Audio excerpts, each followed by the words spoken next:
অন্তর্বর্তীকালীন সরকারের প্রধান উপদেষ্টা প্রফেসর ডক্টর মোহাম্মদ ইউনুস বলেছেন, সংস্কার ছোট পরিসরে নাকি দীর্ঘ মেয়াদে সে সিদ্ধান্ত নেবে বাংলাদেশের জনগণ, আর কেউ নয়।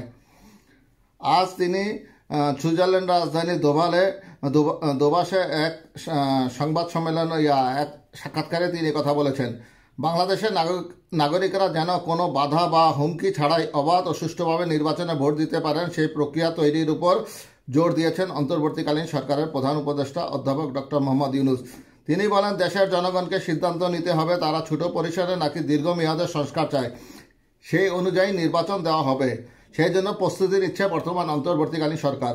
বিশ্ব অর্থনৈতিক ফোরামের প্রতিষ্ঠাতা ক্লাউস শোয়ারের সঙ্গে এক বৈঠকে তিনি কথা বলেন। বৃহস্পতিবার 23শে জানুয়ারি সুইজারল্যান্ডের দাভোসের WEF এর বার্ষিক সম্মেলনের ফাঁকে ক্লাউস শোয়ার ডক্টর ইউনুসের সঙ্গে বৈঠক করেন। জুলাই গণঅভ্যুত্থানের পটভূমি তুলে ধরে প্রধান উপদেষ্টা বলেন, গত বছর জুলাই মাসে বাংলাদেশের শিক্ষার্থীরা সরকারি চাকুরিতে বৈষম্য নিরসনের দাবি নিয়ে রাজপথে নেমেছিল। তিনি উল্লেখ করেন, আন্দোলনের সময় শিক্ষার্থীরা ঢাকার দেয়ালগুলোতে গ্রাফিতি এঁকে তাদের আকাঙ্ক্ষা ও স্বপ্ন প্রকাশ করেছে। তিনি আরও বলেন, গত 16 বছরে বাংলাদেশে যারা নতুন ভোটার হয়েছেন তাদের ভোট দেওয়ার সুযোগই হয়নি, যা অত্যন্ত দুর্ভাগ্যজনক। অন্তর্বর্তীকালীন সরকারের সংস্কার এজেন্ডা তুলে ধরে 2006 সালে শান্তিতে নোবেল বিজয়ী 84 বছর বয়সী এই অর্থনীতিবিদ বলেন, দেশের মানুষ কোনো ধরনের নির্বাচন চায় সেটি না জেনে সরকার নির্বাচন আয়োজন করতে পারবে না।